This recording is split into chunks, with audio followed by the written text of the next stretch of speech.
Hoy vamos a meditar en el texto de la segunda carta a los Corintios, capítulo 4, versículos 7 al 15, donde Pablo habla de que nosotros llevamos un tesoro en una vasija de barro.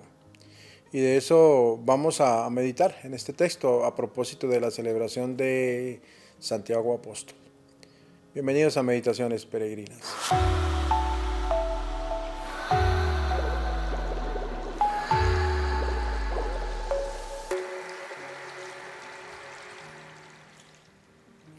Segunda Corintios 4, 7, 15.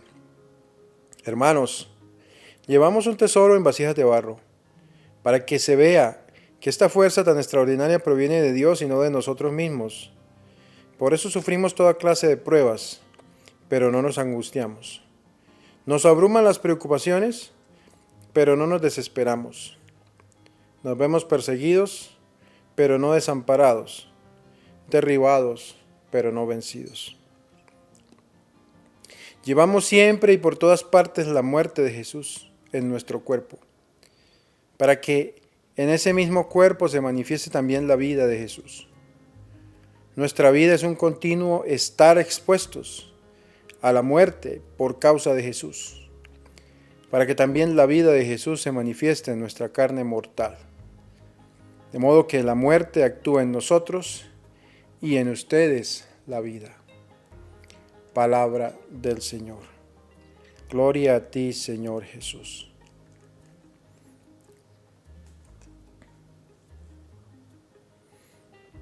La alegoría o la imagen de la vasija de barro, que aparece varias veces en los textos bíblicos, es una de las que más me gustan, digamos así, en mi meditación personal, porque al final es lo que es de nuestra vida, ¿verdad? Una vasija de barro, la fragilidad del hombre que lleva los tesoros de Dios. El tesoro al que el pasaje alude hoy es justamente ese conocimiento y esa cercanía, esa experiencia del resucitado. Y es por eso que cuando nos habla de estas vasijas de barro, está haciendo referencia a nuestra propia debilidad, a la debilidad como personas. Capítulo 12 de esta misma carta de San Pablo, la segunda Corintios, habla también de ello. Y en Gálatas igualmente Pablo hace referencia, en Gálatas 4:14, a la fragilidad humana. Al mismo cuerpo del hombre que, recordamos, el libro del Génesis fue salido del barro de la tierra. De allí empieza Pablo a hacer esta predicación de una fe que tiene las propias limitaciones del hombre. Toda la grandeza, digamos así, de la fe de una persona es la grandeza de Dios, no la grandeza de esta persona.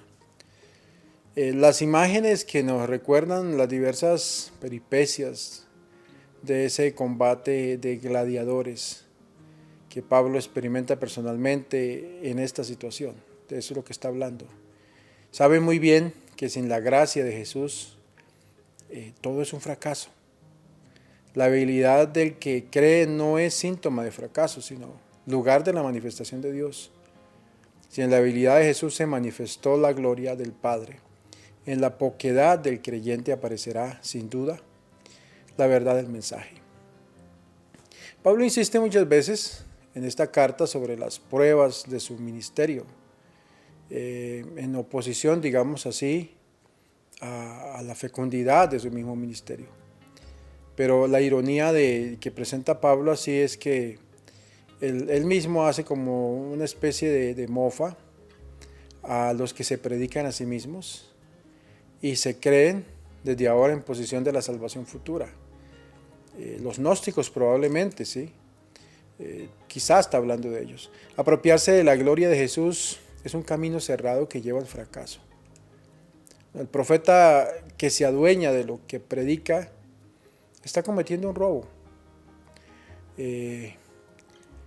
Apropiarse de Dios mismo. El camino a seguir es el contrario. Dios se manifiesta en nuestra carne. Nuestro diario luchar de hoy es el lugar de la manifestación de Dios. A veces se da cuenta uno que la misma predicación de pastores de la Iglesia Católica y de otras iglesias, a veces se nos queda en cosas que no tienen nada que ver ni con el mensaje de Dios, con el Evangelio, ni con la palabra. Y el texto nos está recordando hoy que más que predicarse uno mismo, uno predica al Señor. El argumento para demostrar que esto no es una locura está puesto en el triunfo de los creyentes mismos. El profeta no se mueve continuamente en esta paradoja, sino que tiene una fuerte seguridad. Dios es el que da el triunfo. Queda claro, según Pablo, que solo puede hablar el que ha llegado a creer. Una fe recia es la garantía de ese apostolado que al final va a terminar dando fruto. Y lo que Pablo hace aquí es ofrecernos esa teología del servicio, del ministerio, la importancia del servicio. ¿Sí? Un apóstol que habla desde su propia experiencia, desde una vida íntimamente relacionada con Cristo y consagrada por entero a predicar a Cristo a todas las naciones. El ministerio de Pablo es un ministerio de apóstol en la participación en esa muerte y resurrección de Cristo. Y de eso hay muchos textos bíblicos en las mismas cartas a los Corintios, en Romanos, en Efesios. En todas ellas empezamos a ver las huellas de este pensamiento, de esta teología de San Pablo. Si en la muerte de Jesús triunfa la fuerza vivificante del Espíritu Santo, también allí va a triunfar la fuerza de Dios en medio de la debilidad de quienes anuncian el Evangelio. Pues el Evangelio es fuerza de Dios para salvar a los creyentes. Esta fuerza es de Dios y no nuestra, no de los hombres. Eso se ve con claridad precisamente al considerar las múltiples debilidades de quienes anuncian el Evangelio. Los apóstoles son como esas vasijas de barro, y esas vasijas de barro, ya lo decíamos, nos recuerdan justamente los textos del Génesis el capítulo 2, en la creación del hombre del barro de la tierra. Una vasija de barro que guarda un tesoro, y el tesoro justamente el mensaje de Dios. Aquí está una crítica de Pablo a cuantos se vanaglorian de su oratoria, de su sabiduría humana, pues no son estas dotes naturales el estuche conveniente y la forma necesaria para presentar ese evangelio. Lo que le va al evangelio como fuerza de Dios es todo lo contrario, no la fuerza y la sabiduría humana, sino la debilidad y la necedad. La necedad, la locura de la cruz de Cristo. Que el Señor acompañe nuestra jornada el día de hoy y nos bendiga. En el nombre del Padre, del Hijo y del Espíritu Santo. Amén. Feliz día.